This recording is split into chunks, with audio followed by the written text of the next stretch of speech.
दिखा दिया गया कि नहीं उनकी निजता का ख्याल रखा गया है, और जो पब्लिक में अभी लोग सक्रिय हैं उनमें से किसी की तस्वीर निजता के नाम पर दिखाई नहीं गई है। तो क्या हमारी बारे में कोई जानकारी है? नहीं। भारतीय शख्सियत का भी इसमें कहीं कोई भी नाम नहीं आया। यहां पर पूरी तरह से इस एप्स्टाइन फाइल में यह पता चलता है कि उसे इंटरेस्ट था इंडिया इजराइल रिलेशन के ऊपर, इसलिए वो बातें जरूर इंडिया इजराइल की करता था, लेकिन तस्वीर यहां से वो भी हटा दी गई। तो अब आगे क्या हो सकता है? तो आगे बात यह है कि चूंकि 19 दिसंबर की डेडलाइन थी कि साहब तब तक आपको ये देना है, डेडलाइन है, तो इन्होंने अपनी फाइल के दस्तावेज तो जारी कर दिए, लेकिन अब क्या है, इसमें इन्हें कारण बताना होगा अमेरिका के राष्ट्रपति को विभाग के थ्रू कि उन्होंने जो चेहरे नहीं दिखाए वो क्यों नहीं दिखाए। उसके लिए अब 15 दिन का और समय दिया गया है, और उस 15 दिन के समय की वजह से अमेरिका के अंदर 3 जनवरी को इस बात को लेकर क्लैरिटी आएगी कि जानकारियों को क्यों छुपाया गया, यानी कि जिनके चेहरे नहीं दिखाए गए क्यों नहीं दिखाए गए, कौन सी जानकारी ऐसी है जिन्हें पब्लिक नहीं किया गया। यानी कि एप्स्टाइन फाइल तो पब्लिक हो गई, मतलब ये तो गजब लेवल की चीज हुई कि आपको सब दे रहे हैं, फाइल दे रहे हैं, फाइल दे रहे हैं, फाइल ही पूरी ब्लैक कर दी, लोग क्या ही देख लोगे। तो फाइल देने का कस्टम तो पूरा हो गया, उसके अंदर जो कंटेंट था वो नहीं निकल के आया। तो वेनेजुएला पर कोई अटैक हुआ क्या? क्योंकि हम तो ये कह रहे थे फाइल में कुछ भी बवाल निकल आया तो ध्यान बटाने के लिए वेनेजुएला पर हमला होगा। भाई साहब, ट्रंप ने तैयारी तो पूरे हवाई जहाज बिठाकर करी थी, बकायदा हवाई जहाज उड़े भी हमला करने के लिए, लेकिन वो वेनेजुएला की जगह फिर दूसरे देश पर चले गए, बताता हूं अभी।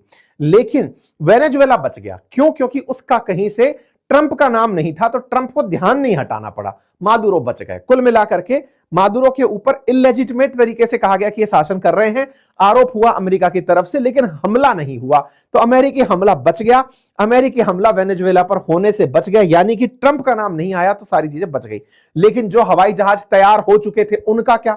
वो तो उड़े, लेकिन उन्हें फिर दूसरा टारगेट दे दिया गया कि सुनो तुम जाओ सीरिया में जाकर गोले गिरा के आओ। बोले सीरिया में कहां जाएं? बोले सीरिया में आईसिस के आतंकी हैं।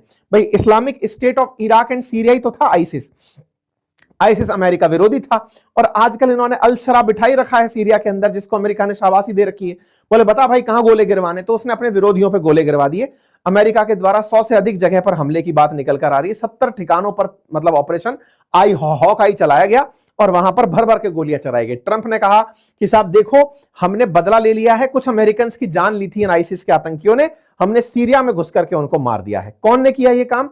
यूएस का जो सेंट्रल कमांड है उसके द्वारा यह काम किया गया, उसके द्वारा मैसिव स्ट्राइक की गई है, इसकी जानकारी पब्लिक को दे दी गई।